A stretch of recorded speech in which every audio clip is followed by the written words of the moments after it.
Innovation Lab, fostering and inspiring youth-led solutions. As you will see today, many of these young people here, the reach and impact of our activities have grown significantly over the past 4 years, with now tens of thousands of youth engaging every single year with our activities, with the direct support of over 350 youth-led projects and solutions the past 4 years, and with the creation of more than 20 World Food Forum national youth chapters, which continue to launch each month. In fact, next week I'll be going to Egypt to launch the Egyptian chapter. But before we begin, I would like to introduce my co-moderator, Celeste. The floor is yours. Thank you so much, Ed, and hello to everyone here in the room with us, and of course to our online audience. It's so exciting to be with you today. I am Celeste, and I'm leading the Youth Innovation Lab of the World Food Forum. And at the World Food Forum's Youth Innovation Lab, we look to support young innovators all around the globe at every step on their innovation journey. That is all the way from research and development and early stage entrepreneurial business ventures, all the way to scaling already established startups. But without further ado, to kick things off, I'd like to start by handing the floor to Angelica Gacome, Director of FAO's Liaison Office here in New York, and to give some welcoming remarks in which she will walk us through the critical role that youth play in leading research and innovation to achieve the SDGs. Thank you. Over to you, Annie. Thank you very much, Celeste and Ed, Excellencies, distinguished delegates, colleagues, and youth leaders. It is an honor to participate in this side event at the 10th Multi-stakeholder Forum on Science, Technology, and Innovation for Sustainable Development Goals, dedicated to youth perspectives on empowering youth innovators in agri-food systems for a sustainable future. I wish to welcome Her Excellency Paola Mejera, Ambassador and Permanent Representative of Chile to the United Nations, participants joining here in person, and as well as those online. This year, we mark FAO's 80th anniversary by sharing our legacy of progress and our vision for the future. On the occasion of this milestone, FAO calls on all stakeholders to intensify efforts to empower youth and women as key agents of change. Today's session, organized by the Youth Innovation Lab of the World Food Forum's Global Youth Action Initiative and other distinguished partners, which were mentioned by Ed, will highlight the importance of engaging youth from all over the world in science, technology, and innovation in support of agri-food systems transformation. We will hear from a wide range of speakers, from researchers, early-stage innovators, and in various global contexts, to advanced startups who are already transforming agri-food systems, who will highlight the role that governments, the United Nations, investors, non-governmental organizations, academia, and the private sector can and should play in supporting these young innovators to empower and scale up their solutions. Youth will inherit the challenges we currently face. Therefore, we need to include them as we develop solutions to these challenges, not tomorrow, but today. As you will note from the examples in this event, they're not lacking passion, creativity, or impactful ideas. They're only lacking resources and opportunities to bring these ideas to life. We must ensure that they have access to the tools they need to create a sustainable food future. Just as a personal note, if you allow me, I recall Ed was telling a bit about the story of how all of this came about at the World Forum and how it came from the youth committee. I was a participant in the youth committee, not being a young person, but young at heart, because we're also included in this. About 2 or 3 days before the full lockdown in Italy, we had probably the first innovation lab, which I had the honor to participate in. And it's very exciting to see how this has progressed over the last 4 or 5 years. And it's really a testament to the power of youth and engaging action. So, Excellencies, distinguished delegates, and colleagues, I look forward to being inspired again by the youth leaders, initiatives, projects outlined throughout the event. I encourage you all to support and empower them as we work together to create a better future for all, leaving no one behind. Thank you very much. Thank you so much, Angelica. And yes, thank you for being one of our longest standing partners here at the World Food Forum from the very beginning days.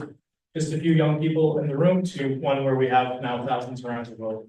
Thank you also to you and to the office here in New York for the continued support of bringing young people into venues such as the Science, Technology, and Innovation Forum today. We cannot do this without the support of you and of all the partners involved here today.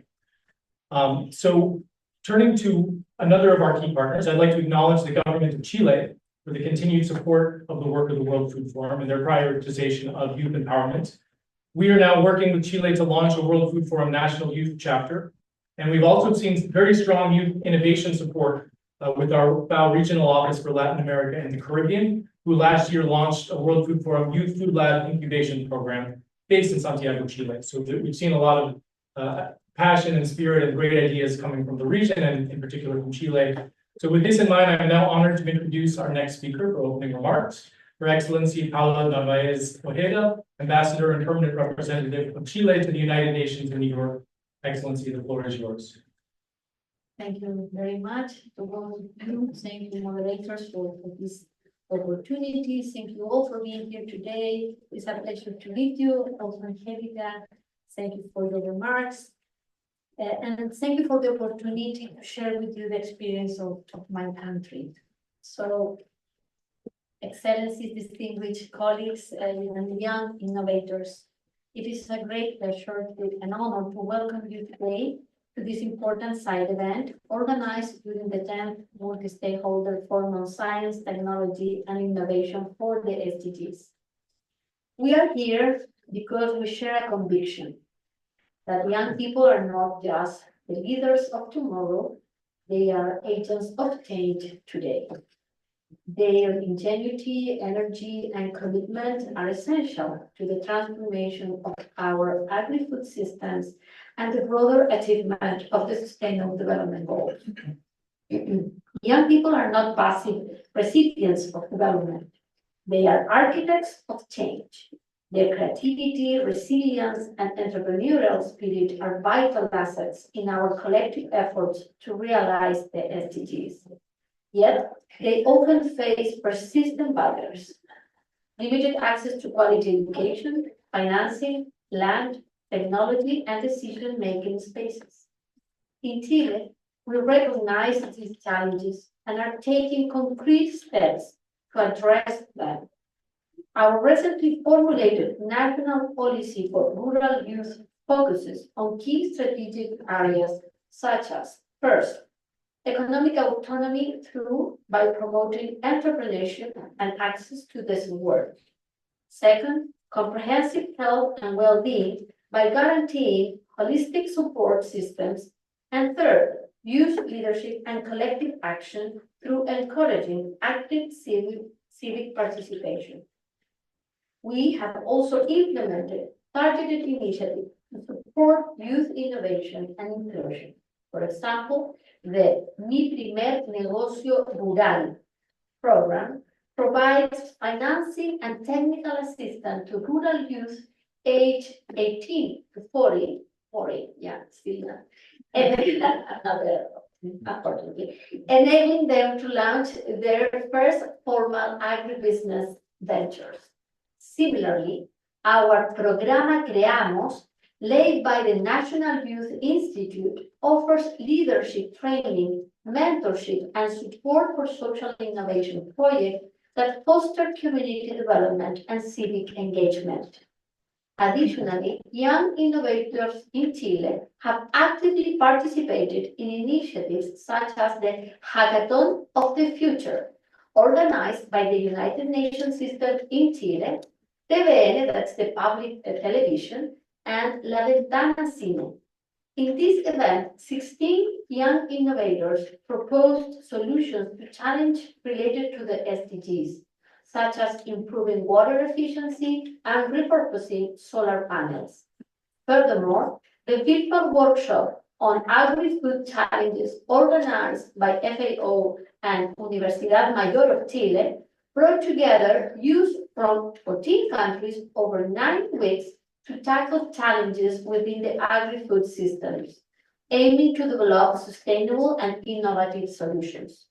These efforts reflect Chile's deep conviction that investing in young people is not only a matter of fairness, it is a strategic imperative for sustainable development. Let me also underscore the importance of gender equality in this context. The contribution of young women innovators in the agri-food sector is critical and fundamental. Empowering youth must also mean removing the structural barriers faced by young women indigenous youth, and those in vulnerable situations. Friends, let us take this opportunity to reaffirm our collective commitment to investing in youth-led science, technology, and innovation. Let us be the enablers, not the gatekeepers. Let us co-create with young people, not just for them. And let us do so with the urgency and ambition this moment demands. Thank you once again to all the partners who made this event possible.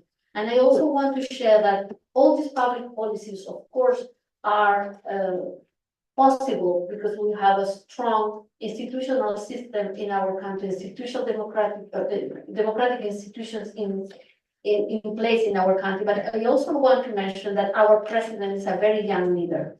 So he came from, the social movement, and now he is a president. And I think also I want to express that as an example of how when young people are in those making space or making decision spaces, it's quite critical, fundamental, and that make the change that we need to see in this area. So thank you very much.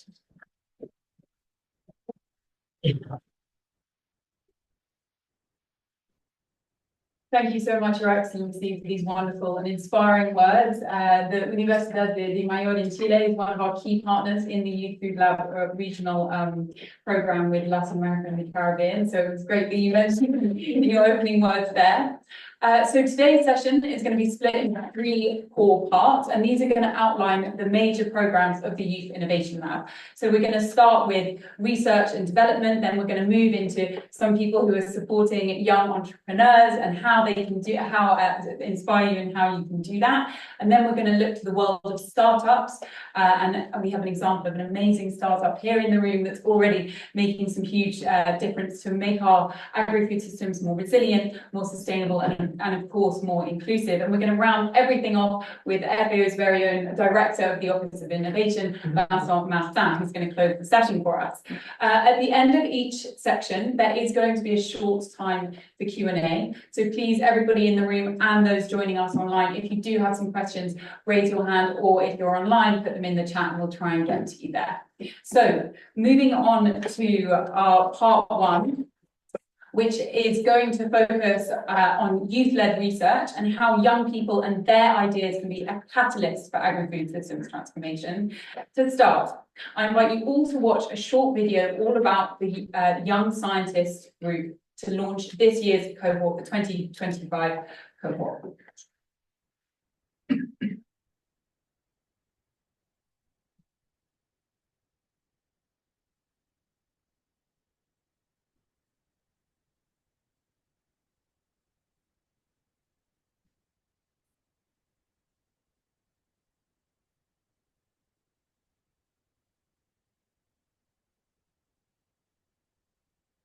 Right, technical issue. Sound.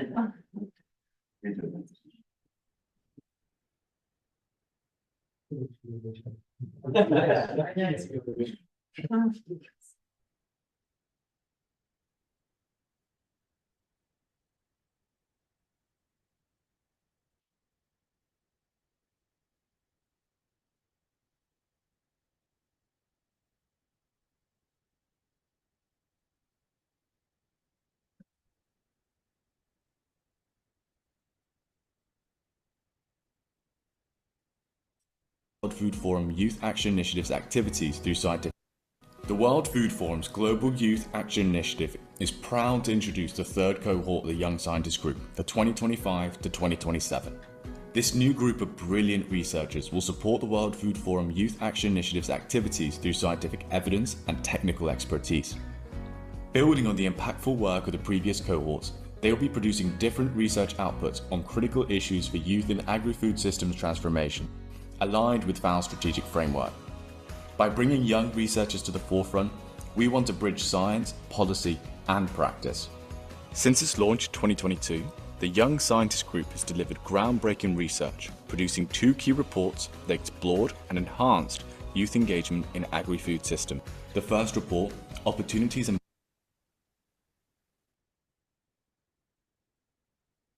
Barriers for Advancing Agri-Food Systems, Empowering Young People for a Sustainable Future, explored how we can meet the world's rising food demand efficiently while safeguarding the environment and ensuring inclusivity. It emphasized youth as risk takers and innovators, shaping policy and adopting sustainable practices. Building on this foundation, the second report, Digital Technologies for Multidimensional Youth Engagement in Agri-Food System Transformation, examined how digital tools can amplify youth contributions, proving that when technology and youth leadership combine, transformation happens. And now, the journey continues. This new cohort will build on these insights, explore new frontiers, and drive innovative solutions to create more resilient agri-food systems. The Young Scientist Group is where youth, science, and innovation come together to shape our food future.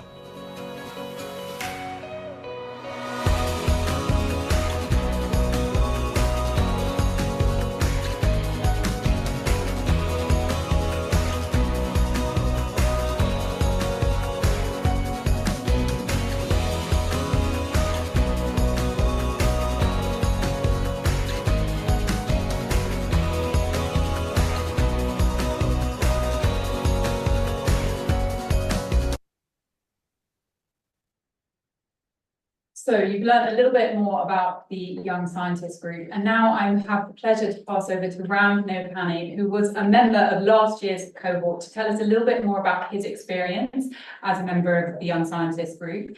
And then he's going to have a very exciting opportunity to ask Bernard van Lingerich, founder and CEO of Seeding the Future Foundation, seasoned researcher and of course former Chief Science Officer at General Mills, all about his foundation, how he's supporting young innovators and what he thinks they can do to lead more impactful research to spark positive change. Over to you both. Thank you, Celeste, and thank you for this opportunity. Being part of the Young Scientist Group, I'm a currently PhD candidate at Penn State University, and as a PhD candidate, I was used to go to scientific research with fairly homogeneous audience of the same expertise, right? But World Food Forum Young Scientist Group provided me opportunities to connect with diverse expertise. For example, during last 3 years during the World Food Forum flagship event, I got to interact with the policymakers. I got to interact with I got to interact with the journalists, and this helped me, someone who is in a scientific research in the lab, to communicate science and to communicate science-based policies to the actual policymakers globally. And this was an incredible experience. I would say it's an incredible learning experience for me to communicate the actual research we are doing in the lab with the policymakers at the global level.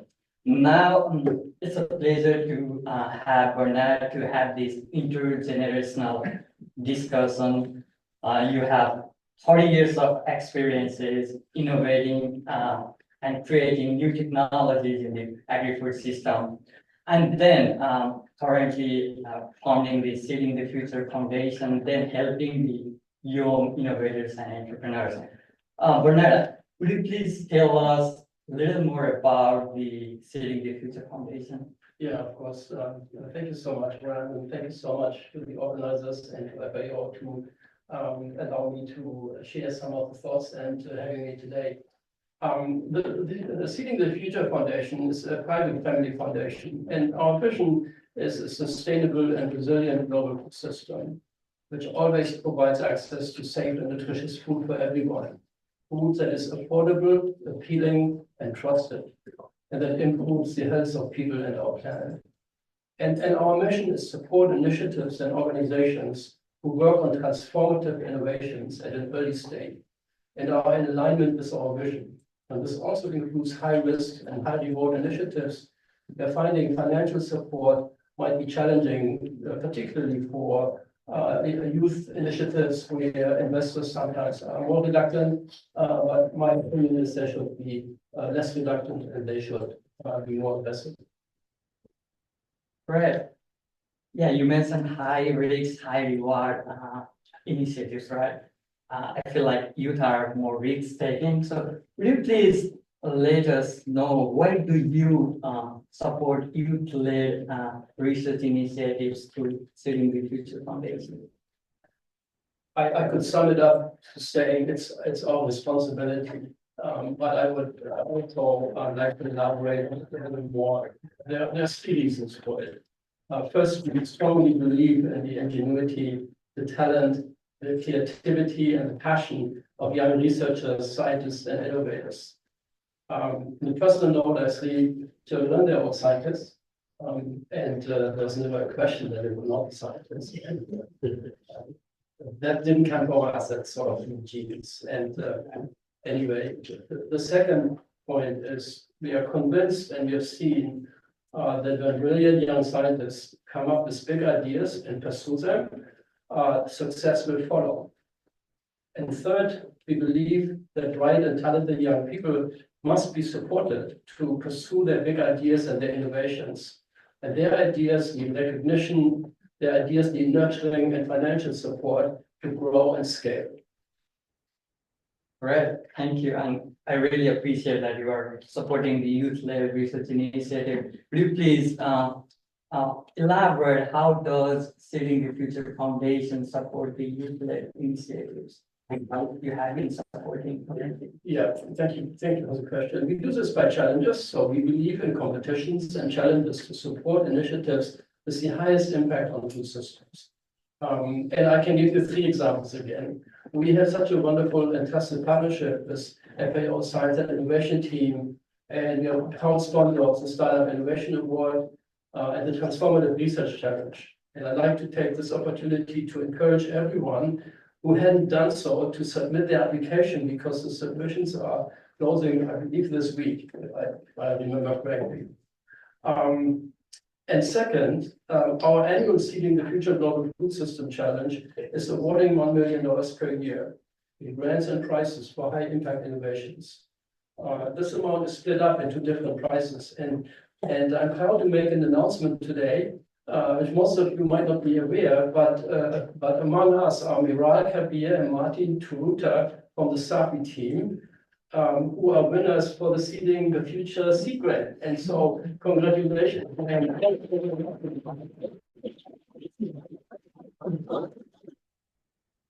And we are also partnering, besides sponsoring the Startup Innovation Award and working with the SDI team in Rome and our challenge, we also partner with MIT in Cambridge and Boston, and we have a challenge focusing on the climate and food nexus. And I can tell you, while we are not, those are challenges for everyone.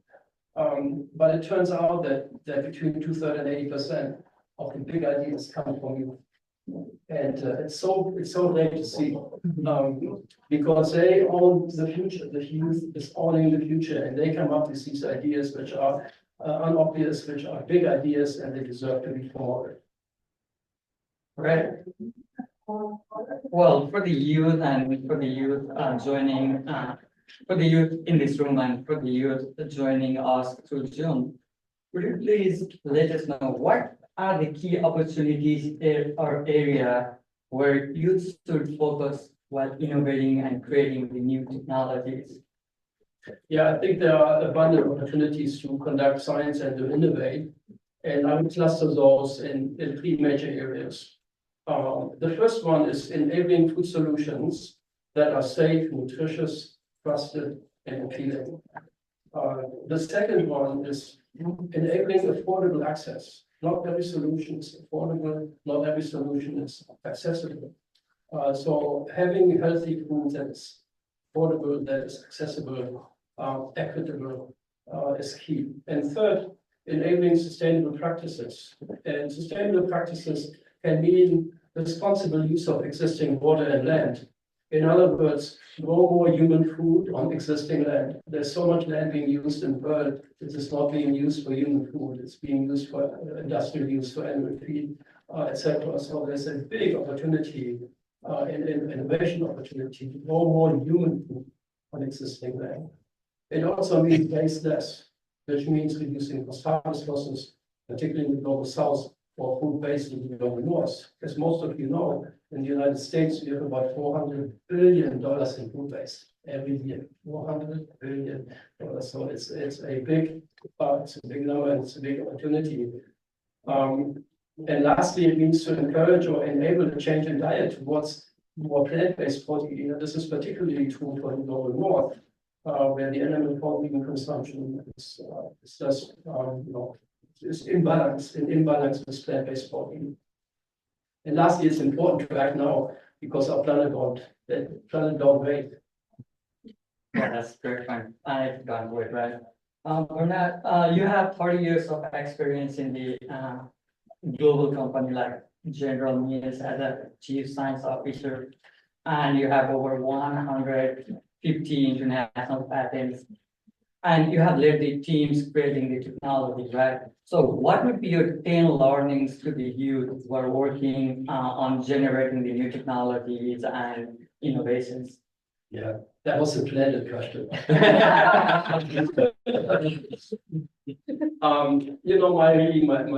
My top favorite is think big. Start with a big idea and bold idea and stick with it.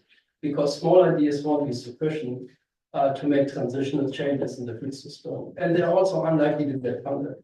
And don't be afraid to pursue ideas that some people may call crazy. A good friend of mine, taught me once, if it's not crazy, it's not good enough. And after the idea has been realized, it's boring. And so 2 months before you come up with a solution, people think it's crazy. One day after you come up with it, it's boring. And I could elaborate on it, but you can do that offline. The second point is articulate a compelling vision of the endpoint you'd like to reach for yourself, for your team, and for investors in case you need funding. And enable them to understand how you will get there. The insight there would be great ideas, passionately and effectively communicated. They usually get support. They're really, really good ideas that won't get support. Third, prioritize impact over novelty.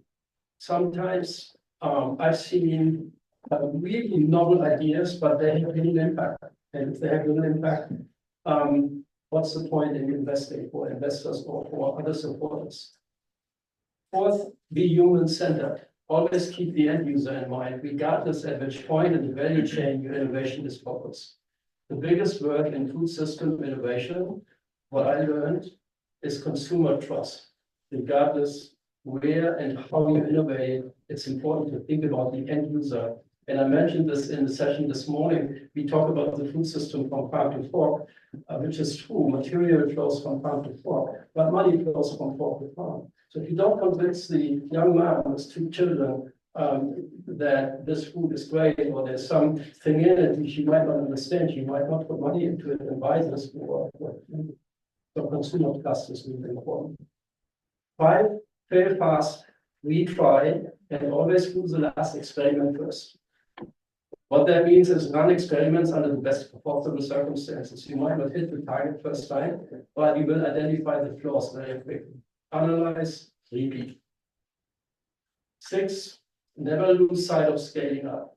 Scaling means making little things many times or making one thing and scale up either the machine or the plan or the concept on a national or international level.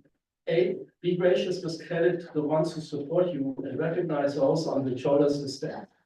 And more is better than less. And it always pays back. 9, have fun, celebrate success, and recognize learnings and insights. And 10, if you are envisioning a company and you like to be successful, the 3 questions I would always ask is: can you make it? Can you sell it? And can you make it a little more money? And I have a bonus learning, which is a quote from Margaret Mead. Many of you might have heard this. Never doubt that a small group of thoughtful, committed individuals can change the world. In fact, it's the only thing that ever has. Great, thank you for sharing the synthesis of your 15 years of experience. And it's really a pleasure to have this intergenerational discussion with you. Thank you. I appreciate your question. So I would say I should ask you a question because you have your thoughts. You're a brilliant researcher, and I was just curious. What keeps you up at night? Yeah, what makes you think? What's concerning to you? What are the key things that you think need resolution and need solutions? Well, that's a very hard question because lots going on around the world right now. But We steal 7 minutes. what keeps me awake at night is the fear that despite scientific breakthroughs, we might fail to translate those technologies into equitable and accessible solutions, particularly to smallholder growers and youth based in global south. Yeah, in the earlier session this morning, there was a discussion and key theme was democratization of technology, right? I'm from Nepal. I have worked and lived multiple years in Thailand, Vietnam, and in the global south. And I do work directly with the growers in Pennsylvania, I would say in the global north.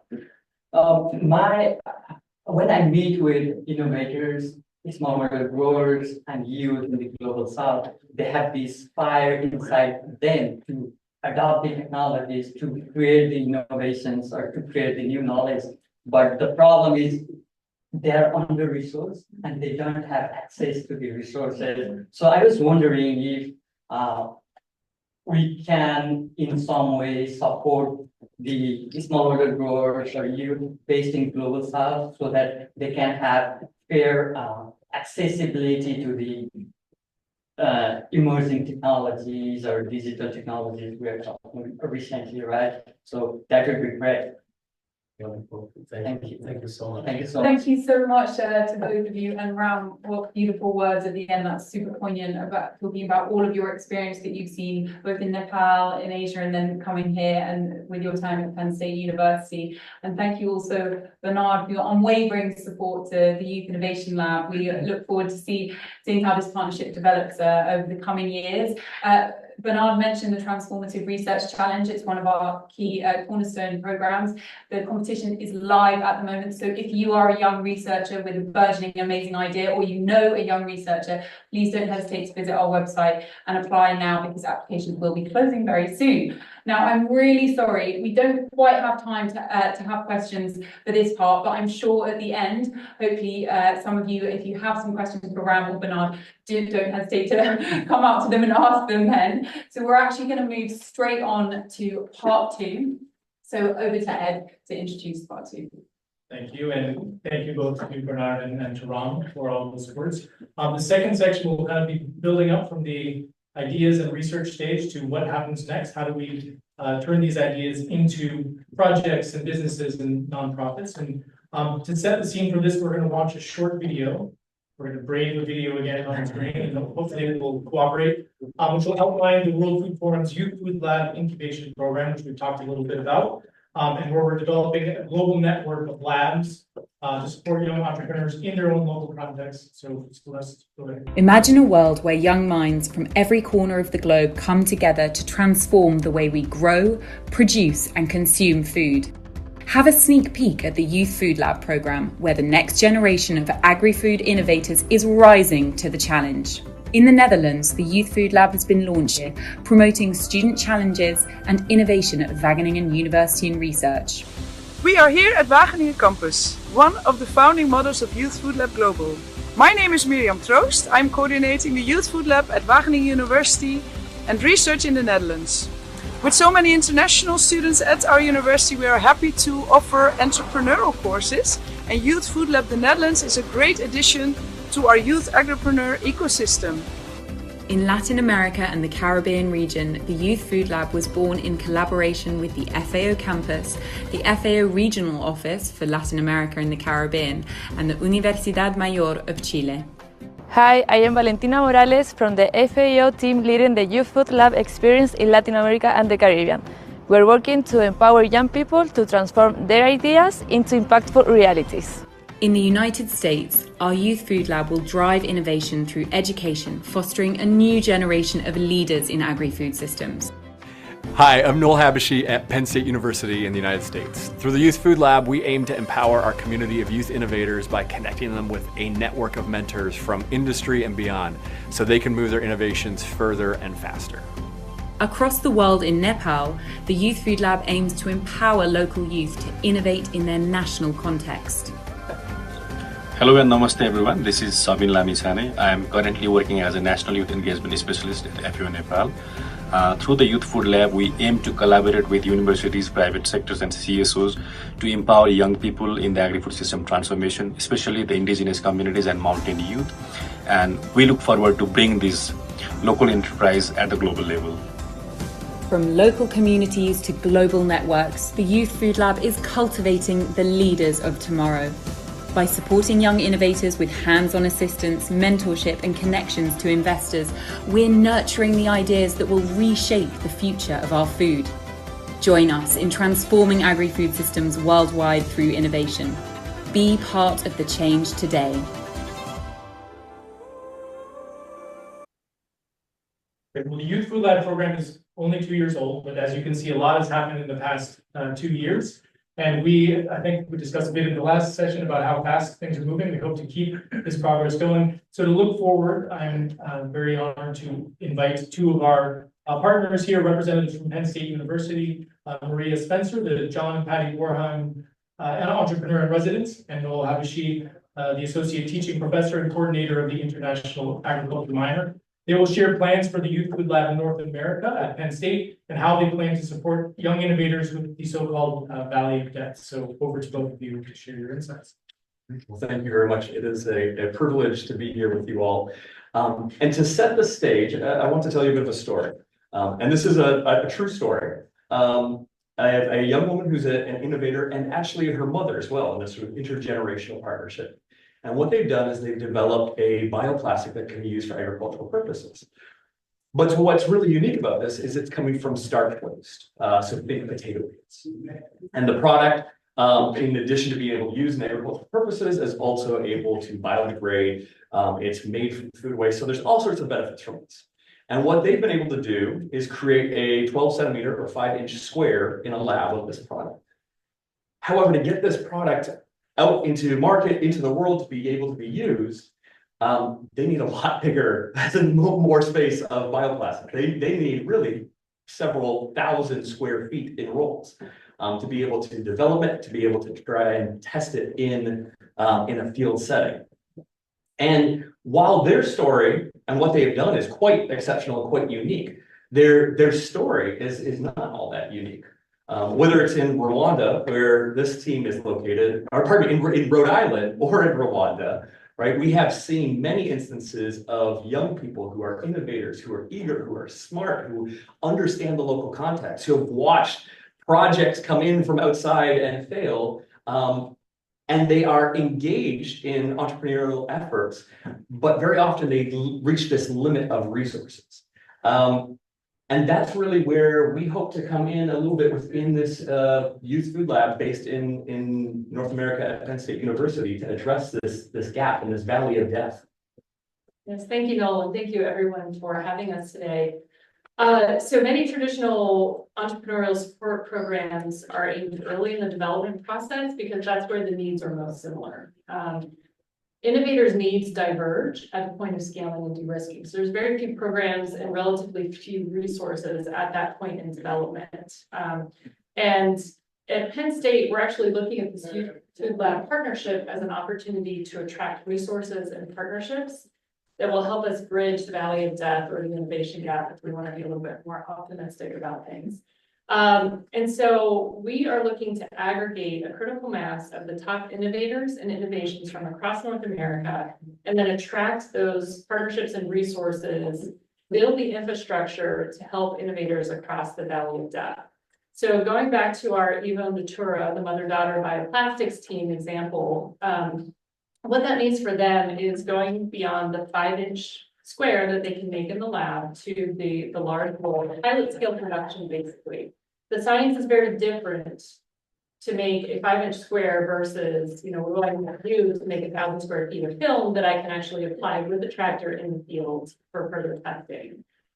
So in cases like this, Penn State actually has the pilot scale facilities necessary to help them. Our Plastics Innovation and Resource Center has actually coached this team through the production, through the pilot scale production of their material. And we'll be able to test their film on our 600-acre research farm. So we'll see how does it hold up when there's rocky soil, how does it hold up if it reaches a corner of a raised bed. We'll also see what is the condition of the soil after their material breaks down, because that's a big piece of their innovation. So we have not only the plastics innovation, but also we can help scale up food products. We have a lot of materials expertise. We can do scale up bioproducts, biofermentation. So we have these resources, and what we need are the partnerships and the vehicle to aggregate innovators to where we can help them, and then also build out the areas where we're not strong. So where we don't have capacity, we'll be actively looking to leverage partnerships. And so that means industry. We have piloted faculty innovation programs where companies come in and help us scale and de-risk faculty-based technologies. It's been very successful, and I don't see any reason that we can't use the same big idea, crazy idea maybe, but as Bernard has encouraged, I think it's the way to make a difference. We can open this to the best technologies from North America with an eye towards the global south, right, to help democratize these new technologies. And I forgot the slides. Okay, 3 pictures here. And so, another example, just very briefly, Penn State has an IP law clinic. I know that access to intellectual property expertise and patenting is a hurdle for a lot of startups. One of the very first things we hope to do out of our youth lab is to make a capacity that we currently offer to Pennsylvania residents available not only to North America, but possibly also to the other youth lab network. So these are the kinds of things that we can do if we add a little bit of scale to what's already available through our university. And so, see our last slide here. Again, inherent to this approach, there's also a development component. So not every technology is going to be ready to be scaled and de-risked. So we'll also have networking opportunities with industry while they're at the table. Let's get everyone together and work together to identify and solve the issues that are most pressing. I think that creating those intersections is going to be really fruitful as well. So I've been doing this type of work for about 20 years now. In my opinion, closing the innovation gap is going to require this partnership and critical mass. I don't think anyone can do it on their own. I think we have to work together. And that's why we at Penn State are so grateful to be part of this program, Youth Food Lab program, and why we're going to try to leverage this platform to create partnerships and just aggregate critical mass into something that we can all benefit from. And I would love to invite questions. I know we're a little behind, so I'll refer to you whether that's now or later. Well, thank you, Maria. I know we'll have I think we'll have time for one question after we have one more speaker, but I think this is really powerful to see. Like you said, this is not just targeted at North America or Pennsylvania or the United States, but creating this networks of labs is going to be an opportunity to transfer innovations and support to where they're needed around the world. So thank you for setting this up. We look forward to seeing the next few years how this grows. And we'll have time at the end for one question on this. Before that, though, I'd like to pass it over to another colleague on the same topic that is joining us from our partner or our sister organization, IFAD, the International Fund for Agricultural Development. And Courtney Hood, who is the head of the liaison office with the United Nations Global Engagement, Partnerships, and Resource Mobilization at IFAD. Who's going to present some of the insights gained from IFAD's creation of Agribusiness Hub. So over to you, Courtney. That's great. Thanks so much. It's really a pleasure to be here today representing IFAD. because we're really growing our focus on engaging youth in our programs throughout our portfolio as agents of change for rural development, and that's our core area of focus. So, as was mentioned, I'll look more at our kind of approaches to growing business and employment for youth in rural areas.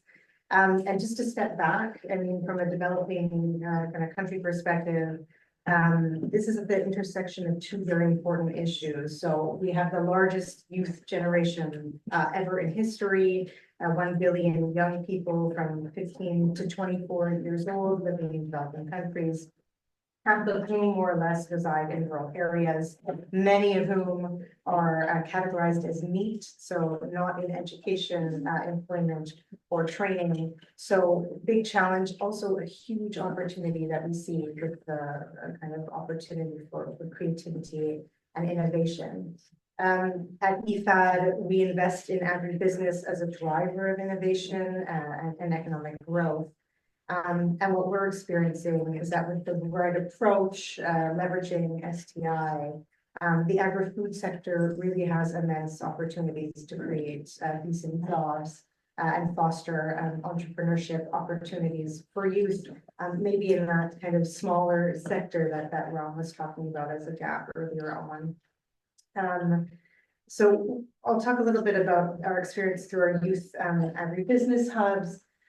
We launched these in 2015 in partnership with BMZ, the Visa Foundation, many other implementing partners, including ILO, across 9 African countries. And the hubs aim to grow both youth-led businesses and employment opportunities in agri-food and adjacent sectors. 2 main pathways. The first is the wage employment pathway. So we recognize not everyone is an entrepreneur. There's lots of ways to exhibit leadership. And this really focuses on providing rural youth with relevant technical skills for roles across agricultural value chains, and having measures that support kind of hands-on learning and entry into the labor markets, including apprenticeships, for example.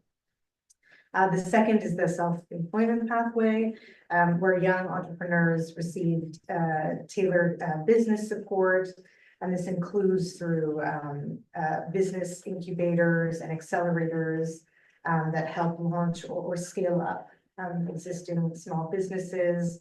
And these do foundational things such as facilitating access to credit, which is often a major barrier, connecting entrepreneurs to mentors in similar fields, and helping with access to technology.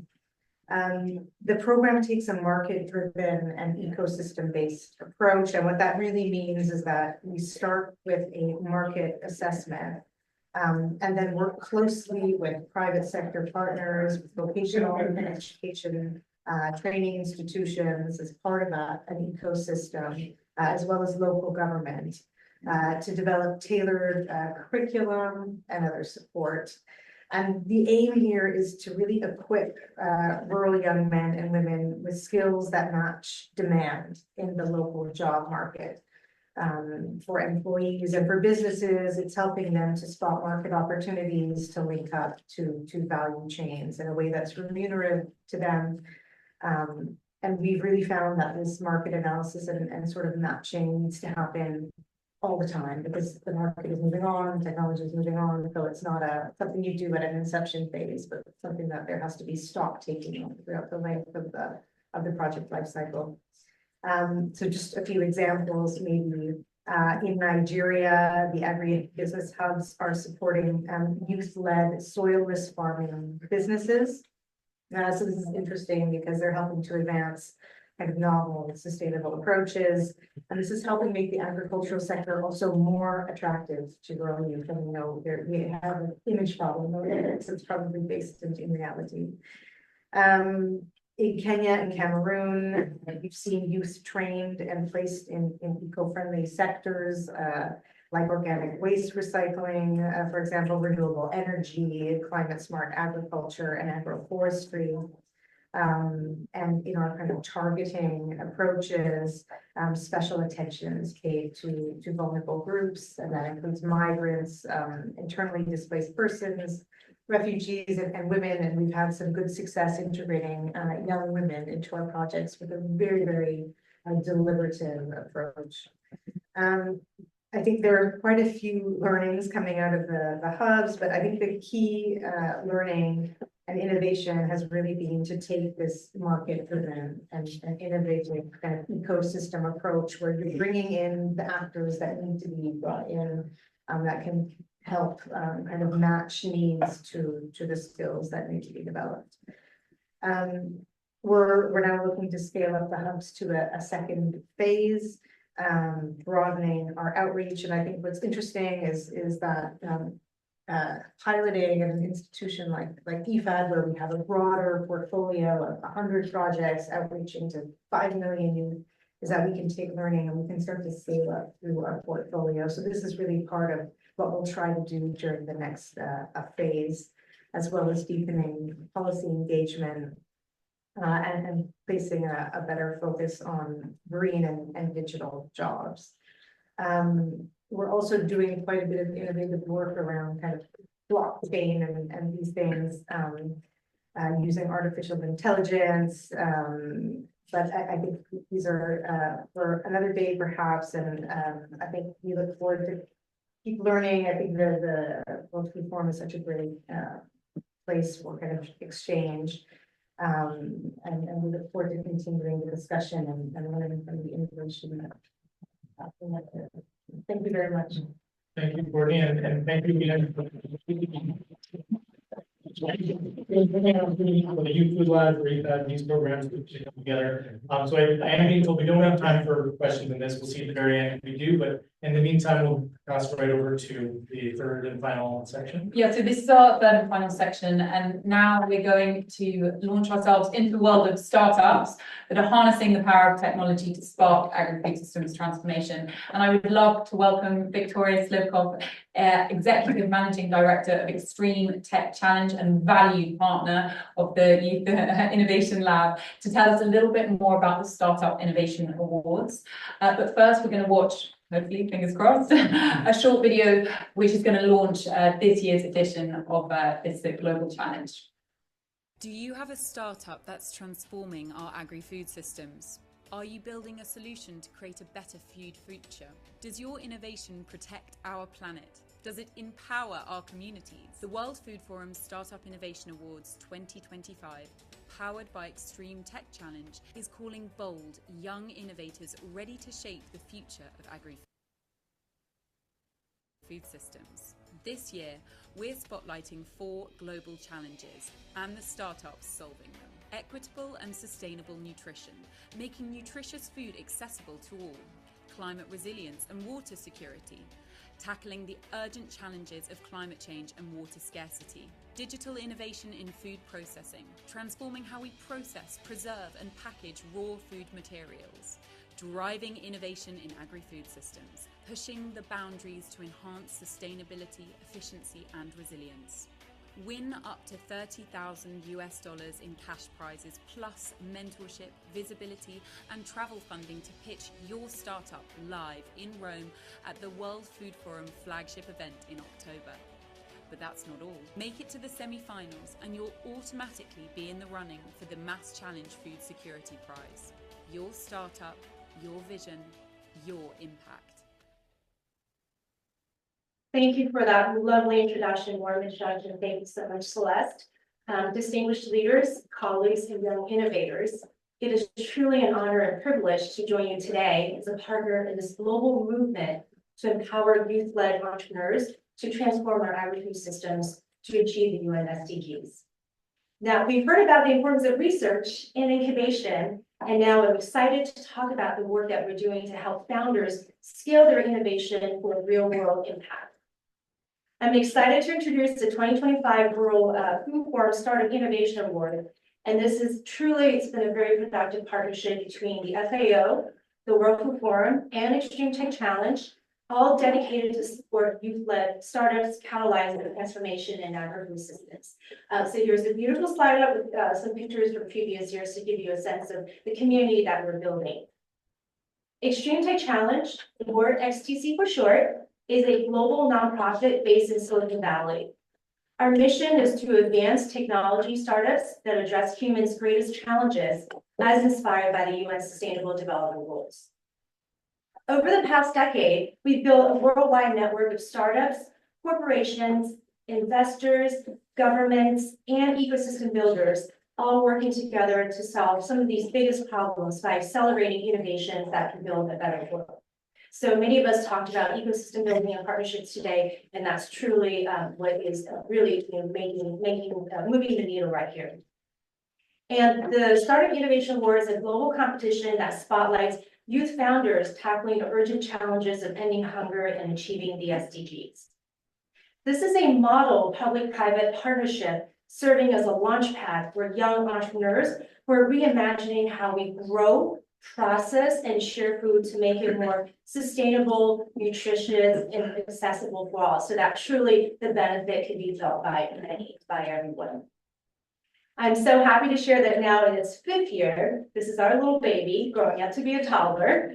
The Innovation Award has become a vital infrastructure to systemically support youth-led entrepreneurship.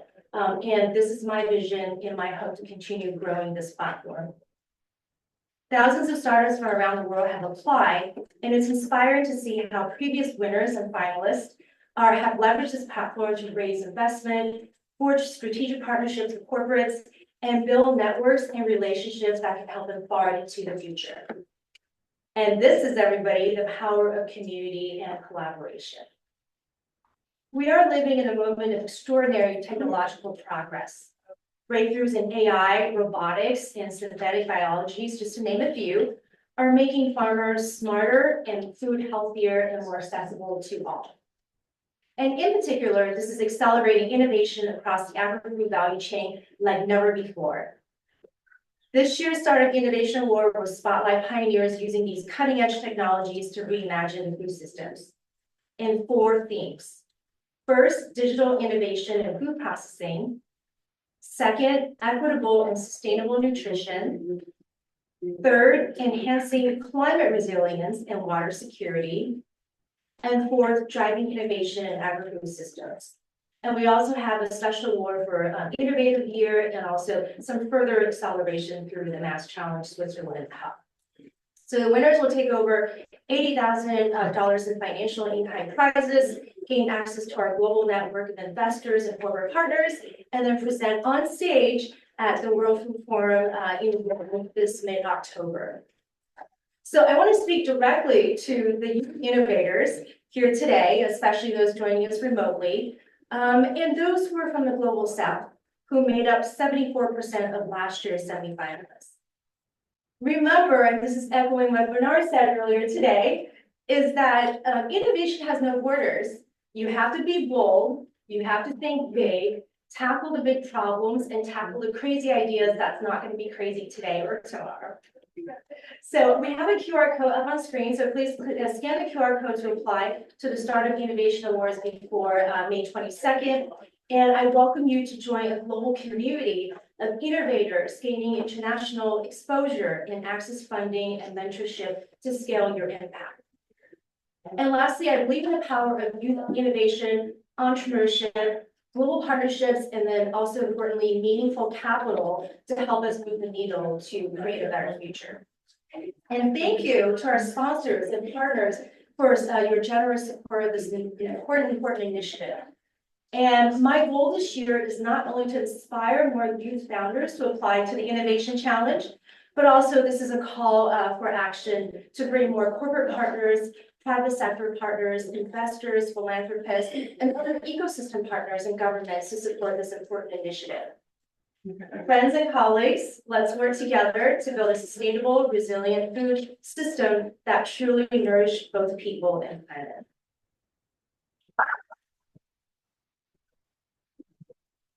So with that, now I want to check in on the previous winner of the Startup Innovation Award last year on how the team has benefited from the platform. The company Safi was founded in Canada, and they won the Digital Innovation in Food Processing category last year.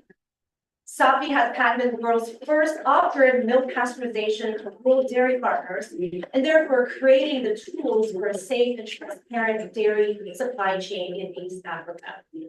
I am so pleased to be joined by co-founders and CEO Mural Kabir and her co-founder Martin Turuta. So welcome you both. Thank you so much for joining. Thank you so much for having us here, and to the World Food Forum as well. It's such an honor to be in this room. Thanks. Super. So let me start with you, Mural, as CEO. Tell us what problem is Safi solving. So a few years ago, Martin and I were doing a research project, and we came across a statistic. East Africa has the highest global incidence of milk-borne diseases, and actually 30% of deaths are in children under 5. And this statistic really surprised us. I mean, we hear a lot about diseases spreading through water, but not as much through milk.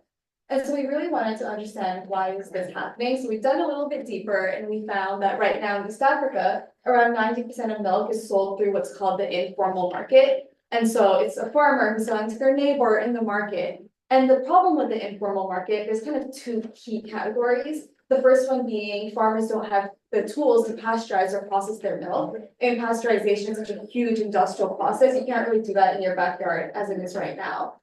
So there's no guarantee that the milk that's being sold, it's safe and quality. And on the other hand, regulators, the governments, they can't actually track the milk that's being sold in this informal market because, again, it's a farmer to their neighbor. There's no transparency there. And so we kind of looked at this 2-pronged problem, and we were like, what can we do about this? We did a lot of years studying pasteurization, and what we've done essentially is we've now created the world's first off-the-grid pasteurization control unit. We've miniaturized this large pasteurization process, and basically any rural dairy farmer can now pasteurize their milk without the use of on-the-grid electricity. And at the core of the device, it's an IoT device, and so we can track all this pasteurization data and provide it to regulators to bring some transparency into this informal market. We don't want to get rid of the informal market, but just make sure it's safer. So yeah, that's a little bit about the problem we're solving and what we do. This is awesome to take innovation to impact the people who most need it, right? So let me go to Martin next. How did you hear about the Startup Innovation Awards, and what really prompted you to apply for it? And how have you benefited from this innovation platform? Yeah. I've loved huge fan of Startup Innovation Awards actually. So it's been around 6 months since we won the Startup Innovations Award. We were actually presenting here at the UN last year, where Adnan from UNIDO said there's this incredible challenge that you should be a part of and apply for. And so I think it was a week till the deadline. We quickly made our video, and we pitched in Rome. We actually weren't able to make it to Rome, but we did pitch online and we won. And it's been so incredible since then. At Safi, we always say we're looking for funding. Like Bernard mentioned, it's really hard as youth to get a lot of funding. And so we're always looking for funding and partners. And that's exactly what we've gotten in just 6 months through the program. Bernard mentioned Seeding the Future. That's the latest grant that we got through this entire ecosystem. So that's been incredible. And then partners as well. We're looking to pilot with UI and UNIDO. And so, and being here, so it's been a great ecosystem. That's terrific. And then now I want to go to Martin. Yes. As a first-time youth entrepreneur, what are some of the early challenges that you had to solve? And looking back, how would you have done some of the things differently? Yeah, there's a ton of challenges, probably too many to name, but I think thinking about like the 2 biggest ones, we've kind of talked about it today, is when we first did the ideating of Safi and recognized that the problem was an unsafe milk and the lack of transparency within the market, we had a ton of ideas of features that we could build with the actual product, but turning that idea into actual reality and into hardware was incredibly difficult. Me and Mural don't have any engineering background, so just to kind of sit down in a lab and start building, it turned out to be incredibly difficult. So what we started doing was leaning on the shoulders of a ton of experts and mentors within our university network. And they actually gave us the tool set necessary to just start building and start failing fast, essentially. And so, yeah, that was probably one of the biggest challenges, and kind of getting to a point where we can start thinking about manufacturing the device as well. The second biggest challenge, and I think this is probably the biggest challenge for a lot of startups, is just finding financing, finding the resources necessary to scale. And so what we did in the first year or 2 of Safi was literally just scrap by and try and find a bunch of pitch competitions that we could apply to. I think we raised our first $75,000 just doing that. And so competition is like seeing the future, extreme tech challenge, these are core to kind of what help us do these pilots and scale them. Great. And to all the youth innovators that are watching today, what kind of advice would you give them? Your top three? For me, I think it's just start building early. Like I said, we had a bunch of these ambitions, but didn't really know how to get there. So just start building. As soon as we started kind of 3D printing and CADing the actual device, we understood what were the key blockers to going into manufacturing, what was going to work, what wasn't, and then actually going and speaking to customers on a consistent basis. We went down to Africa, I think, around 4 times now. The first time was probably the most transformational for our project. After that, I think we all realized like we want to work on these full time. And then every single time we go down, we get so much valuable feedback that really helps us, I think, ensure that when we go to market at scale, we have that product market fit that makes the whole project. Thank you to Victoria, to Safi. Like they said, this I think is currently open for a few more weeks. Congratulations again on the newest award from Bernard. We're proud to see where you guys are going. We know that there's no limit. We are about to lose our room, so we want to quickly go for our closing remarks to our FAL Director of Office of Innovation, Vincent Martin, to give his reflections on what he's heard today. Thank you very much.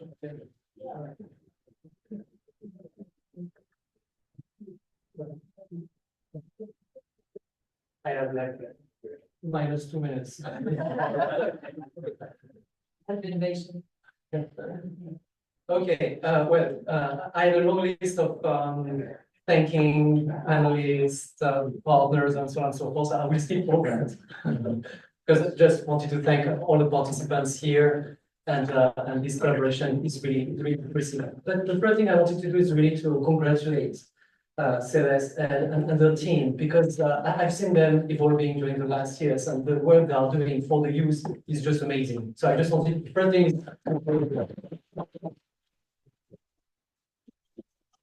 I'm really impressed. But then I was reflecting, and I will just paraphrase a little bit what you've all said. I was just reflecting, why are we here? Why are we having this discussion? I think the first thing that came to the discussion this morning in the first session and in this session is because there are some people in the global south who still doesn't have access to technology and innovation, and they are left alone in their communities. They would like to produce food, but they cannot because they don't know how to do it. And so the first thing is we need to close this gap. So people still are eager to get access to that. And of course, we are a community that is privileged and that get access to all these things, to education, to research, etc. But there are so many people who don't have that. So this is the first thing we should keep in mind. The second thing is that definitely the future doesn't look that great. And we've got big challenges. And what we're hearing this morning from the representative of Rwanda is something also very basic, is to say people are leaving their community, they are leaving the rural areas in the global south because they don't see any future. They can project themselves in these places while agriculture is a solution. You need agriculture to feed the world. This is a place where you can create your business, your enterprise, and so on and so forth, but it's not attractive. It was said before, it's not sexy. So the question is, how do we make it more attractive, and how do we leverage the power of agriculture to feed the world, but also to improve the economy, and so on and so forth. And the third reflection is also why we are here. It's because innovation is hard. I mean, here we see the top innovators in the room, we see young scientists and researchers. And the beginning of innovation, launching new ideas, getting a little bit of support is kind of what we are trying to do here, to de-risk the first stages of innovation. But then the journey is not an easy journey. We are mentioning it, you are searching partners, you are searching funding, financing. So what we are trying to do here, while we are here as well, is we are trying to make innovation easier. And that's exactly what the FAO is doing through the group that is led by Ellen and Celeste, but also FAO as a whole, the Science and Innovation Strategy, where we try to mainstream innovation and making sure that innovation become more the new normal, I would say. It's rewarded, it's accessible, and not just for the top innovators in the world, but also and very much for the low and middle income countries and people who are really needing this. And why we are here, my last reflection is, and it was said by all of you almost, is because alone we can't achieve anything, basically, and we all have part of the solution. So we talk about partnership, collaboration, that is absolutely fine. But I think the point here is to say, I have part of the solution. You have part of the solution. You have another part of the solution. You have part of the solution. And the last thing we want to do is to create more and more initiatives that are disconnected. Because by doing so, we are just creating more nodes. And we don't want that. What we want is scale. We want to bring impact at scale. And you cannot do it. That's another way of talking about partnerships, but I think it's that's my reflection of what I was hearing, is if we don't join forces, if we don't bring your strengths, my weakness, my strengths with your weakness and so on and so forth, we are just creating nodes. We are having fun, but we are not transformative. So that's why it is so important to create a community of like-minded people with this vision of not forgetting who we are serving, who are the people who are serving. Every day we should wake up and say, maybe it's not for me, it's not for my family, but it's for the people who are really in need. And then how I can make it happen, and with all the solutions that are provided here, and how can we do it together? Otherwise, just noise above the noise. So that was my reflection, but thank you so much. I think it was fantastic.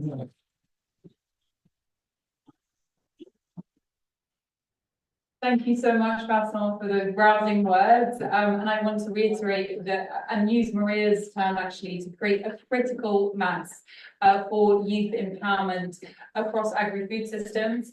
There are many different ways you can get involved in our global platform at the World Food Forum's Global Youth Action Initiative. You can scan this QR code, and there are plenty of ways to get involved, especially also applying to some of our competitions and challenges. Thank you all to our panelists, thank you all to our audience, online and offline. Have a wonderful day.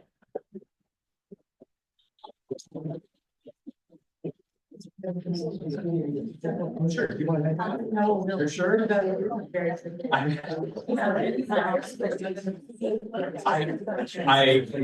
totally about a lot of things, but I've discovered like I really like